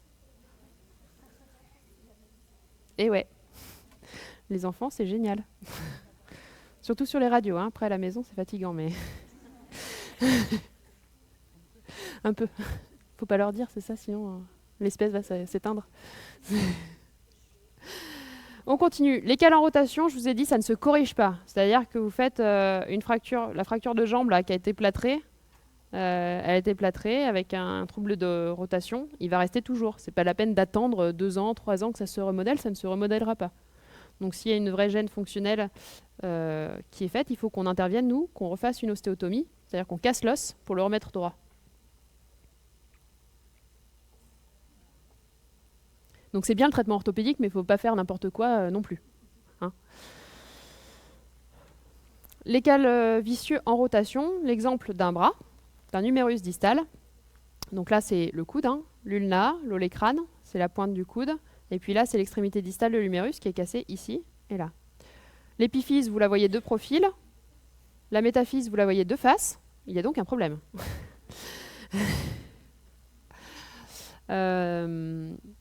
Il y a eu une tentative de réduction par manœuvre externe. De toute évidence, il n'a pas été ouvert parce que cette technique-là, on l'a fait que quand on fait à foyer fermé. Une tentative de réduction à foyer fermé plus ostéosynthèse qui a été faite, mais là on voit, il y a un petit souci quand même. C'est pas le trouble rotatoire n'a pas été corrigé. Clairement, les 2 morceaux sont l'un en face de l'autre, mais il y a quand même un trouble rotatoire. Ça s'est quand même consolidé. Hein. Les enfants n'attendent pas le bon résultat pour faire de l'os. Donc le cal osseux s'est fait, c'est tout consolidé. Il bouge, il a plus mal, la fracture est guérie, mais elle est guérie avec un cal vicieux. Sur les extrémités distales de l'humérus, ça fait un cubitus varus. C'est-à-dire que comme l'os est tourné vers l'intérieur, l'extrémité distale de l'humérus, ça fait ressortir, quand il est de face, en fait, il y a la partie de la tête radiale et du capitellum là, qui sont très proéminentes. Et l'articulation, elle ne fonctionne pas dans son plan normal. Là, vous voyez, c'est son humérus gauche. Le pouce est là. Hein. Si vous regardez votre humérus gauche, il ne part pas à 40 degrés vers l'intérieur. Une tentative, 2 tentatives. Bon. Tout le monde a regardé sur son bras. C'est bon, vous n'avez pas ça? Donc là, il faut les opérer. Nous, on les opère pour remettre l'os dans le bon sens, parce que c'est pas possible. Les enfants vivent très bien. Comme les enfants s'adaptent à tout, eux, ils sont pas gênés. Ça leur pose aucun problème. Enfin, c'est moche, ça fait flipper leur mère, mais eux, ça les gêne pas. Enfin, sauf s'ils approchent de l'adolescence, où il y a le début on se regarde par rapport aux autres, tout ça là. Par contre, si on le laisse comme ça, à terme, ça entraîne des séquelles. C'est-à-dire que chez l'adulte, ça va faire des luxations postérieures du coude, ça déstabilise le système ligamentaire. À force de travailler dans le mauvais sens, l'articulation, ça abîme les ligaments. Et puis ça peut aller jusqu'à la luxation postérieure et puis des complications sur le nerf ulnaire aussi. Donc c'est vraiment important. Pour le coup, on les opère à distance. Enfin, on les opère une fois que c'est consolidé pour remettre l'humérus droit. Je sais pas, je dépasse, non, sur le temps? Ça va? J'avais combien de temps? Jusqu'à 15 d'après? J'avais 2 heures? Ah oui, d'accord. D'accord, je croyais que j'avais dépassé d'une demi-heure. Ah, parfait. Autre complication. On continue sur les complications, parce que c'est beau, hein, on a l'impression que l'orthopédie pédiatrique, quand on regarde les radios, on fait « Ouais, c'est bon, ça va se remodeler, je retourne me coucher, c'est bon, il n'y a pas de problème, mais il y a un plâtre, ça va passer. » Mais non, des fois, il y a des problèmes, enfin, il y a des complications. Donc, les différentes complications. Les plus fréquentes, le déplacement secondaire.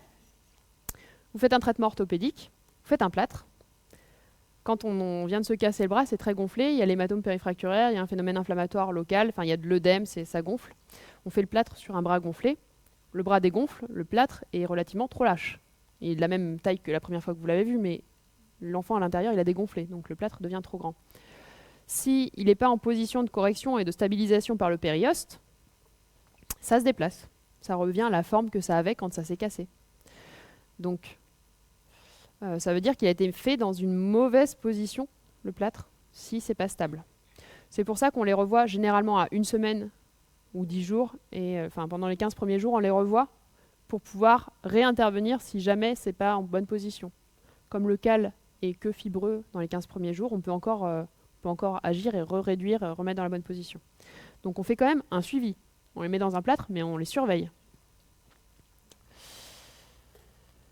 Donc là, cette fracture du radius, j'arrête de vous interroger sur les os, hein, parce que si on n'a plus qu'une demi-heure, elle est là, elle est ici, là, c'est cassé, c'est basculé vers l'arrière. Le pouce est là, donc le pouce, c'est l'avant. C'est basculé vers l'arrière. Il est réduit avec du méopa, certainement, aux urgences, et on lui fait un plâtre tout droit. On a vu tout à l'heure qu'on devait se mettre en position opposée au déplacement initial pour pouvoir faire en sorte que le périoste soit la contention de la fracture. Et bien sûr, ce qui devait arriver arriva, et ça s'est redéplacé à l'identique de la fracture, dans le plâtre, parce qu'il a dégonflé. Donc, on le reprend pour une réduction et le mettre dans la bonne position, c'est-à-dire en flexion, dans le sens opposé au déplacement de la fracture. Et là, on sait que ça se déplacera plus.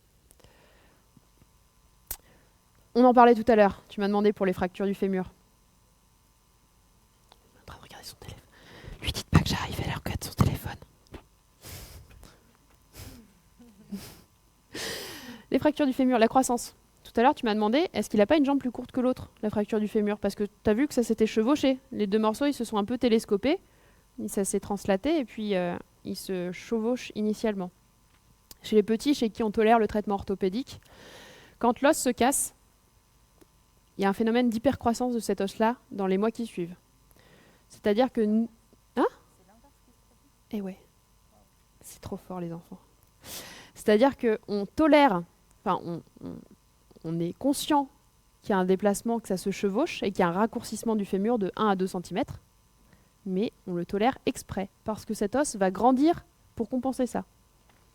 Si on les remet bout à bout, pile poil, hyper bien réduits, il va quand même grandir de façon excessive. Donc il y aurait quand même 2 cm de plus à la fin de la consolidation. Donc pour le coup, ça va être la jambe cassée qui va être plus longue. C'était trop bien réduit. Bluffé. Donc, on fait en sorte que Il y a un petit raccourcissement sur l'os cassé, surtout sur le fémur, pour les tout petits, parce qu'on sait qu'il va y avoir une hypercroissance. Ça le fait un petit peu sur les tibias, mais moins quand même. C'est surtout sur le membre inférieur. Voilà, c'était fait exprès, le raccourcissement.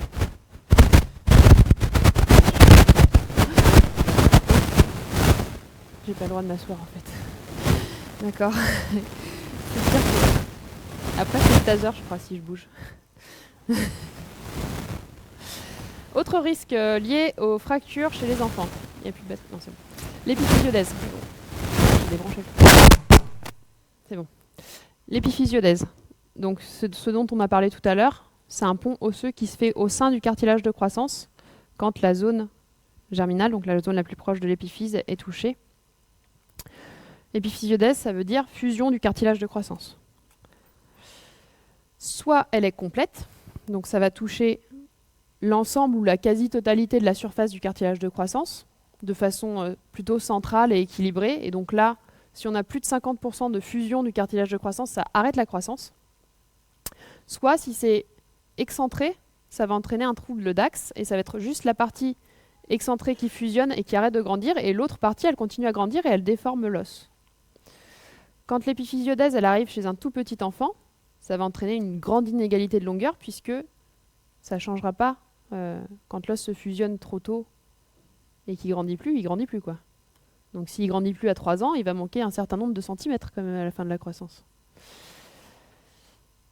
Mais généralement, quand ils sont tout petits, ça ne fait pas des fractures salteurs 3, 4 et 5. Des exemples. Hop, hop, voilà. Là, c'est toujours la cheville. Comme je vous ai dit, c'est souvent celles-ci qui vont être les exemples des complications en épiphysiodèse. Est-ce que tu vois la fracture? C'est le bouton vert au milieu. La radio de gauche. Au milieu, il y a le chirurgien qui a fait un truc. Et puis, ouais, exactement. Donc la fracture, elle est là. Hop. Vous voyez ce que je vous disais, la marche d'escalier tout à l'heure, là c'est l'articulation. Il faut que ce soit complètement lisse et que ça glisse. Donc là, il y a un espèce de gros truc pointu qui va faire un trou dans le talus si on le laisse comme ça. Donc, quoi? Bah, le mieux c'est de le garder le cartilage quand même. Enfin, si on peut juste lui redonner sa forme qu'il avait avant, on va essayer de faire en sorte que ça soit comme avant que l'enfant soit cassé. C'est des fractures, des radios super récentes, 1988. Tout va bien, c'est la collection du service.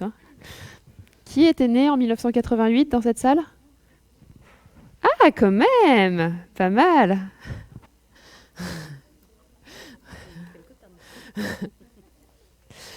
Donc, radio post-op immédiate, 28-29 décembre. Donc le chirurgien s'est dit, la surface articulaire n'est pas réduite, il y a un problème. Nous devons régler ce problème. Nous allons réduire la fracture. Ah, chut, attention. Sinon j'en prends un au hasard pour finir le cours. On réduit la fracture et on met des broches. Est-ce que vous diriez qu'il y a un problème avec cette ostéosynthèse? Tout à l'heure, j'ai donné des contraintes liées à l'ostéosynthèse. Il y avait 2 contraintes. C'était quoi? Vous avez le droit de vous aider avec vos notes éventuellement, pour ceux qui trichent. Les contraintes liées à l'ostéosynthèse, vous avez oublié, c'était tout en bas de la diapositive. Il y a respecter le périoste et respecter le cartilage de croissance. Bon là, on peut dire qu'il y a le cartilage de croissance qui s'est pris quand même 2 broches. Voilà, pour les critiques. Le problème, c'était probablement pas lié à la synthèse, c'est plutôt lié à la fracture. La fracture, elle passe dans la métaphyse, dans la physe et dans l'épiphyse.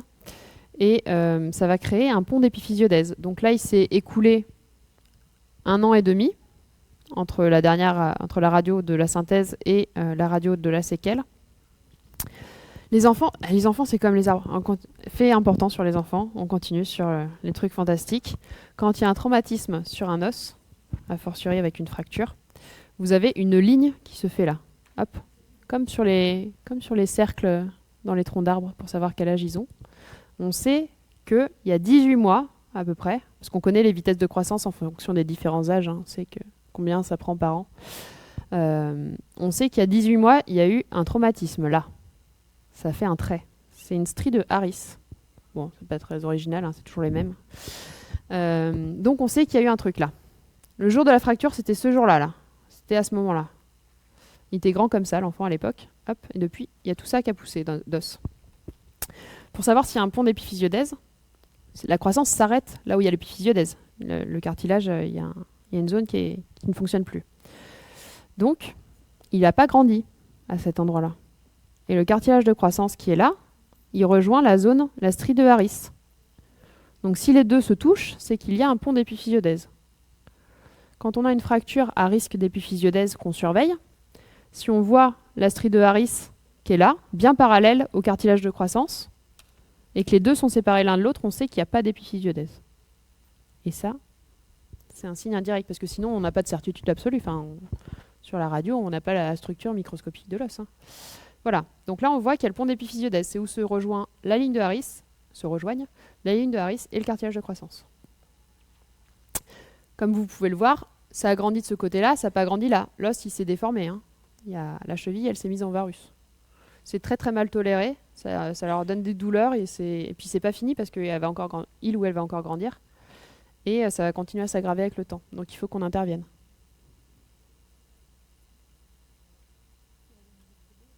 Pas du tout. Les pieds beaux, ça arrive dans le ventre, c'est une malformation. Ça vous intéresse pas? Vous avez pas... Il y a une question? T'as une question là? Non. Si, c'est coucou sa voisine. Personne me demande comment on fait pour... Comment on fait? Et comment on fait pour les soigner? Bah oui. Alors, j'étais surprise. Vous avez posé plein de questions depuis le début. C'était hyper cool et tout. Et puis là, c'est... tout le monde n'en veut plus, quoi. C'est l'heure de l'apéro. On est vendredi soir en plus, là. On prépare le week-end. C'est bon. Ouais, je me dépêche, on finit vite. Donc, nous, quand on sait qu'il y a un pont d'épiphysiodèse, bon, déjà, on fait un peu plus d'imagerie que juste une radiographie. On fait une IRM pour évaluer la taille que ça a, bien préciser la dimension du pont d'épiphysiodèse, parce que si elle est trop grande, si c'est une épiphysiodèse complète, on finit de fusionner l'os et puis on l'allonge plus loin, plus tard, s'il y a besoin. Quand il y a un pont qui fait une déformation comme ça et qu'on sait qu'il y a encore de la croissance qui reste pour que ça puisse corriger la déformation, on va retirer toute cette zone-là, comme ça. Et vous allez me dire, mais c'est le problème. Vous faites un trou, ça va faire un caillot encore, ça va faire un hématome périfracturaire qui va se consolider, qui va devenir dur, qui va faire un plus gros pont d'épiphysiodèse. Donc on fait le trou et on le remplit d'un matériel inerte. Alors, nous, c'est un matériel inerte, on met du ciment, qui empêche justement que se forme cet hématome périfracturaire et puis le pont de fusion. Et puis le reste du cartilage, il va grandir. Et puis ça va s'écarter progressivement, les deux morceaux. Et voilà. On utilise celui qui est encore fonctionnel. Et on empêche la zone... Alors sur les chevilles, c'est pas souvent que ça revient bien, sauf si vraiment c'est pris très très tôt et qu'il y a beaucoup de croissance qui reste à faire. Sinon on fait une ostéotomie de réaxation. Hein. On coupe, on remet droit, et puis on met une plaque, et puis voilà. Comme des autres orthopédistes, ceux des adultes. Les spécificités... Je sais pas, c'est dans le programme aussi, ici, spécificité cheville et coude ou pas? Il y a 2 points clés que je fais pour les étudiants en médecine, les manip radio, les IBOD, tout ça. Il y a 2 sites clés parce que c'est ceux qui font les plus de séquelles en fait. L'humérus proximal, ça fait pas de séquelles. Globalement, l'humérus proximal, vous avez vu, ça se remodèle, il n'y a pas de problème. Hein. Les 2 sites qui font des problèmes, c'est le coude et la cheville. Donc, le coude, parce que, comme vous avez vu tout à l'heure, ça pouvait faire des troubles de rotation, des trucs qui vont pas. C'est les fractures les plus fréquentes. Et les plus fréquentes des plus fréquentes, c'est les fractures supracondyliennes. Donc le trait de fracture, ça c'est un coude dessiné. Hein, c'est pas un dessin totalement anatomique. Mais les plus fréquentes, c'est les supracondyliennes. Elles passent ici. Il y a une classification, tellement elles sont fréquentes, une classification de Lagrange-Jérigot pour décrire le déplacement, tout ça. On a plein de classifications en orthopédie. Tout le monde rentre dans une case. Hop. Ensuite, il y a les fractures de l'épitroclé. C'est la partie la plus interne, médiale, du coude. Il y a les ligaments qui sont insérés. Généralement, ça s'associe avec une luxation du coude. Après, il y a les fractures du condyle latéral. Ça, c'est quand l'enfant tombe sur la main, il y a le radius qui transmet toutes les forces et puis ça fait effet bélier et ça, hop là, poc, ça arrache le condyle latéral.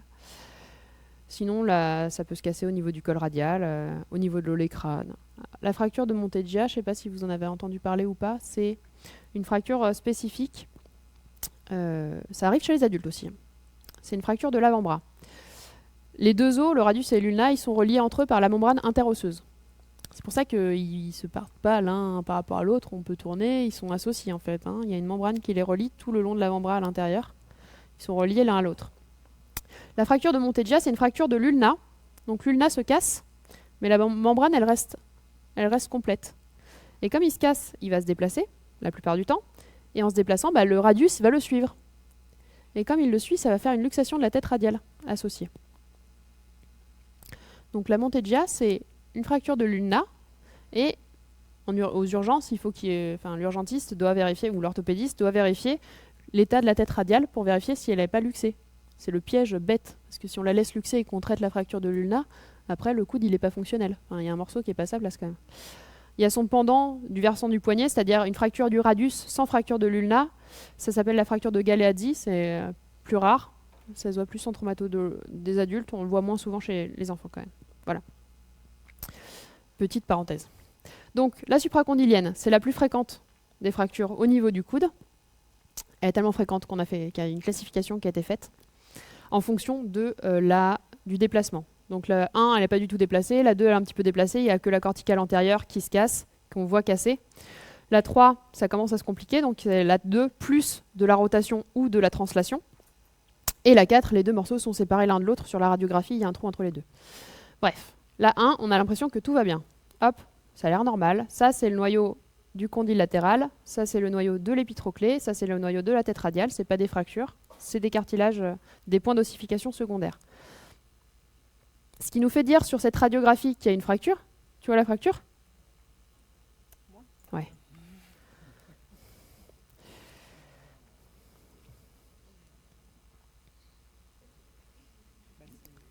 Est-ce que tu vois une fracture ou pas?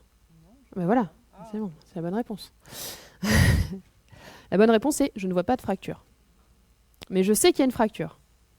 Ah, comment ça se fait? On sait qu'il y a une fracture de l'extrémité distale de l'humérus parce qu'on distingue une hémarthrose, c'est-à-dire le sang dans l'articulation. On le distingue ici, alors là vous voyez il y a du noir là, et là aussi. C'est des repères anatomiques, c'est les parties molles ou c'est du gras en fait. En dessous c'est la capsule articulaire et au-dessus c'est les muscles. Et en fait la capsule articulaire elle a une forme de ronde là, parce qu'elle est toute distendue par le sang qu'il y a dans l'articulation. Donc quand on voit les trucs noirs ici qui s'horizontalisent, c'est qu'en dessous la capsule est remplie de sang. C'est les signes indirects de fracture. Ça date de l'époque où on n'avait pas inventé les scanners, les IRM et tout, et où la sémiologie radiographique était très développée. Donc à partir de là, on sait qu'il y a une fracture, ou on suspecte qu'il y a une fracture. Des fois, il n'y en a pas. Mais quand il y a du sang dans l'articulation, on met quand même un plâtre à l'enfant. Parce qu'ils n'ont pas de raideur après le plâtre et que le plus souvent, c'est cassé. Donc on met le plâtre et puis on les voit 3 semaines plus tard. On a un cal osseux qui s'est formé, là, hop. Ça ne s'est pas déplacé, mais il fallait quand même que ce soit immobilisé pour pas que ça se déplace. Fracture, Lagrange 2. Tu sais qu'il y a une fracture, tiens. Ah bah ouais, t'es loin de l'aller, mais... C'est une fracture sur l'humérus. Donc l'humérus, c'est l'os qui est tout seul. On la voit mieux sur la radiographie de face, celle qui est à droite.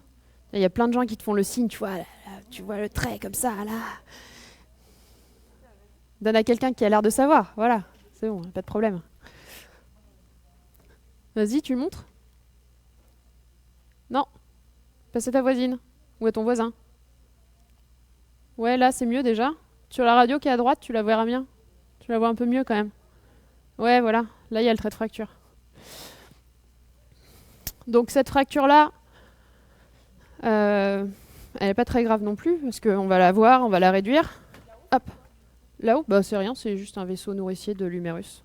Bah oui, parce qu'il faut que les vaisseaux ils rentrent dans l'os. Hein. Donc ça, c'est un vaisseau qui doit rentrer pour donner du sang dans l'os. On le voit aussi parce que ce noyau-là, hop, regardez, ça c'est une radio où il n'y a pas de déplacement. Le noyau du capitellum, hein, celui-là, là, il est vers l'avant. C'est un repère qu'on a aussi. S'il est vers l'avant, tout va bien. Celui-là, il est plus vers l'avant, donc en fait, ça s'est déplacé vers l'arrière. J'accélère parce qu'il n'y a plus beaucoup de temps. Le type 3. Qui est-ce qui a... Est-ce que je suis méchante ou pas? Non, je suis trop méchante, c'est pas très sympa. Tiens, bonjour, on est vendredi, il est 18h. C'est le gros bouton vert au milieu. Ouais, ça fait le laser et après tu montres où tu vois la fracture. Tu veux un café? Non, ça va? D'accord. C'est le même coude, de face et de profil. Là, c'est noir, ouais, c'est la fossette olécrânienne. Là, c'est l'os. Mais c'est bizarre, là, non? Tu trouves pas que c'est bizarre? Ouais, c'est vrai. C'est le morceau qui est déplacé, en fait. Regardez, attendez, je vous montre. Là, c'est à peu près normal. Il n'y a pas de déplacement ni de translation. Et là, c'est pas normal. Le morceau, il est parti par là. Attends, je décède différent. Ouais, d'accord, c'est un droit et un gauche, donc c'est vrai que c'est pas facile, mais t'imagines que ça switch. Celui-là, il a une forme normale. Ça va? T'es prête? Attention, hein. On change de... Hop.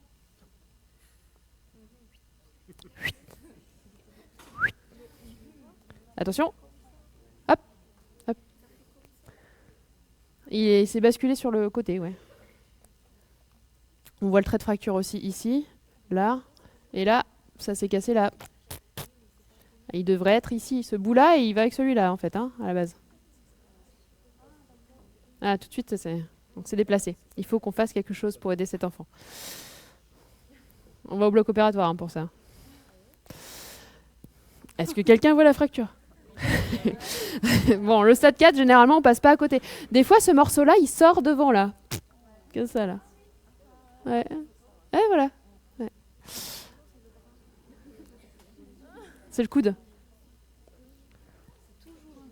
C'est toujours un coude. Les chevilles. Donc les chevilles, vous avez vu, c'est la déformation que je vous ai montrée tout à l'heure avec l'épiphysiodèse. Les chevilles, il va y avoir souvent des fractures Salter 3 ou Salter 4.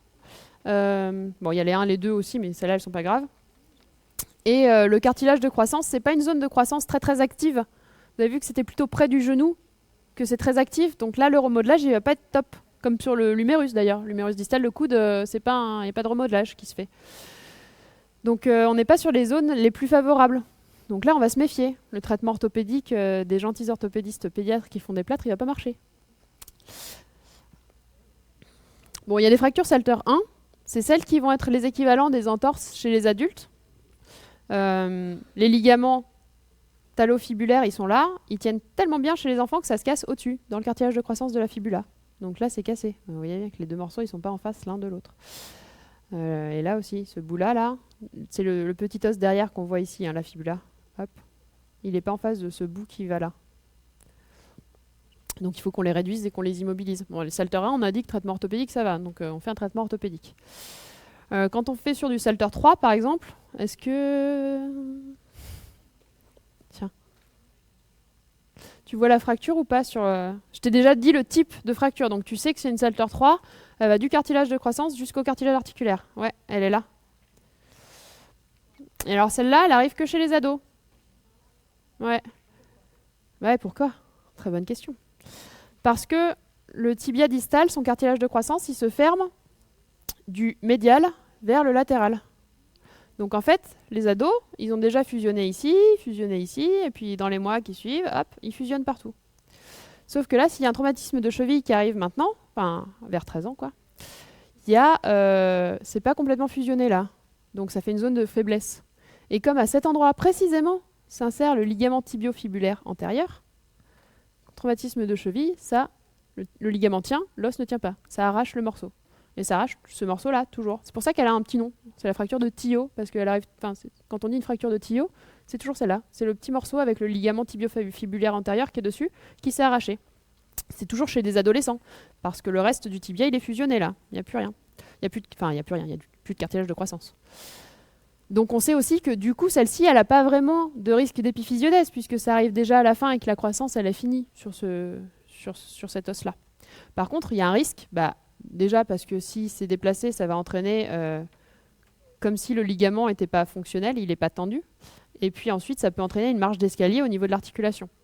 Donc il faut qu'on les prenne en charge chirurgicalement pour comprimer la fracture et remettre une surface articulaire toute lisse. La Salter 4 de cheville, c'est celle que vous avez vue tout à l'heure qui fait des complications. Elle aussi, elle a un nom. Hein. Du coup, elle est fréquente. Et puis, comme à chaque fois, ça se complique, elle a un nom. C'est McFarland. Enfin, c'est pas obligé de les apprendre. Hein. Les noms des fractures, maintenant, ça s'apprend plus. C'est une Salter 4 du tibia distal. Ça entraîne des épiphysiodèses et ça entraîne de l'arthrose si c'est pas réduit comme il faut ici. Voilà. Il y a d'autres Salter 4. Il y a la Salter 4 triplane. Alors, qui est ma prochaine victime? Tiens, hop, une proie isolée. Est-ce que tu peux me montrer? Alors, c'est la même cheville, de face à gauche, de profil à droite.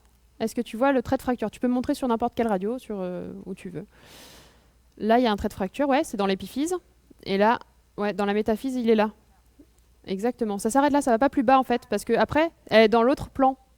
Elle est triplane parce qu'elle est sagittale sur la métaphyse. Après, elle est dans le plan du cartilage de croissance. Et après, elle est frontale dans le plan de l'épiphyse. C'est pour ça qu'elle est triplane. Le trait de fracture, il fait un zigzag. Ah, bah c'est pas grave, hein. C'est bientôt fini. Donc c'est pareil, celle-ci, il y a la conséquence au niveau de l'articulation et puis la conséquence au niveau du cartilage de croissance. Donc il faut aussi les réduire plus souvent chirurgicalement avec des vis en compression pour pas qu'il y ait de place pour l'hématome périfracturaire. Les conséquences sur la cheville, c'est pareil, hein, c'est ce que je vous ai dit. Donc si l'articulation n'est pas bien réduite et la surface pas lisse, ça fait une incongruence articulaire, ça entraîne de l'arthrose. Ça use le cartilage sur les marches d'escalier qu'il peut y avoir. Les lésions du cartilage de croissance, ben on l'a vu tout à l'heure, soit c'est une lésion qui est plutôt symétrique ou centrée ou suffisamment étendue, où ça ne va pas entraîner de déformation de la cheville, mais ça va faire une inégalité, donc la croissance s'arrête au niveau de la cheville, enfin au niveau du tibia distal. Soit c'est asymétrique et ça va faire une déformation en valgus ou en varus, si le cartilage de croissance est ouvert. C'est les exemples qu'on a vus tout à l'heure. Voilà, le cours s'achève, rassurez-vous, c'est fini. Donc, pour finir, la page de fin. Il faut retenir que on a vu que les enfants sont des patients particuliers avec des spécificités liées à l'âge et à la croissance. Donc le traitement va être spécifique. Ça peut être vous voyez la fracture articulaire Salter 3 de la cheville qui a l'air pas du tout déplacée. On va dire il faut aller au bloc, mettre une vis, c'est très grave. Alors que les parents ne voient pas le trait de fracture sur la radiographie. Et à contrario, l'humérus qui est complètement déplacé, on va dire oui c'est vrai, mais c'est pas grave, rentrez chez vous. Alors que les parents voient la fracture et c'est aussi ça qui est important à comprendre, c'est que c'est pas facile à gérer pour la famille, l'environnement, et c'est vraiment quelque chose de très spécifique et c'est une spécialité à part. Il faut retenir que la diaphyse, elle est entourée par du périoste qui va aider à faire une consolidation rapide, qui va avoir des propriétés de remodelage. Ça fait partie des mots clés que je vous ai dit 50 fois dans la soirée. Et que les cartilages de croissance sont des zones fertiles près du genou et loin du coude qui permettent le remodelage quand ça arrive à cet endroit-là, mais sur les zones à faible potentiel de croissance, ça va entraîner plus de risques de séquelles. Et pas du tout de correction par remodelage. Et les fractures d'écollement épiphysaire, donc on a fait un énorme chapitre sur les fractures d'écollement épiphysaire, il y a des risques d'épiphysiodèse, bien sûr. Et il faut retenir que chez les enfants, le traitement sera toujours, le plus souvent conservateur avec un traitement orthopédique. Et les indications chirurgicales seront exceptionnelles. Voilà, moi j'ai fait tout le cours derrière vous parce que j'aime pas qu'on me regarde, comme ça je suis tranquille. Je suis chirurgien pédiatre, orthopédiste pédiatre. Oui. Oui. Et voilà. Bonne soirée, bon week-end.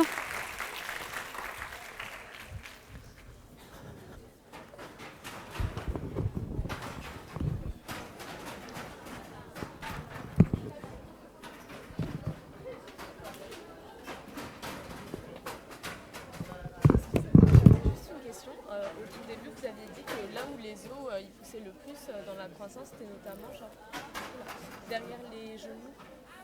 Non, c'est au niveau des genoux et... Oui, enfin au niveau de là. Oui. Et en fait, pendant ma période genre enfance, adolescent, j'avais très souvent mal derrière les genoux. Ouais. Et à chaque fois, on me disait c'est parce que tu grandis. Oui, ça fait des douleurs de croissance aussi. Et c'est vraiment ça du coup? Bah, c'est possible, j'étais pas là quand t'étais petite. Non mais ça arrive, oui, des douleurs de croissance, ça arrive souvent, ouais. Ouais, Ah, ça arrive. d'accord. Ça fait excessivement mal. Mais parce que je pensais pas que c'était vraiment lié à ça. Enfin, je pensais que c'était. Et la croissance, ça peut faire mal. Ah, Après, il peut y avoir mal sur les douleurs, surtout sur les jambes en fait. Enfin, moi, c'était vraiment localisé derrière les genoux. Et comme vous avez dit ça tout à l'heure, bah, ça m'y a fait penser. Je me suis dit, bah, en fait, c'était pas une légende. On m'a pas menti. Voilà. Ils ont raison. Des fois, les médecins ont raison, on peut leur faire confiance. Ah non, c'est pas pour ça, c'était pas les médecins, c'était enfin, ma mère ou ma Oui, mais la grand-mère, souvent, les grand-mères, elles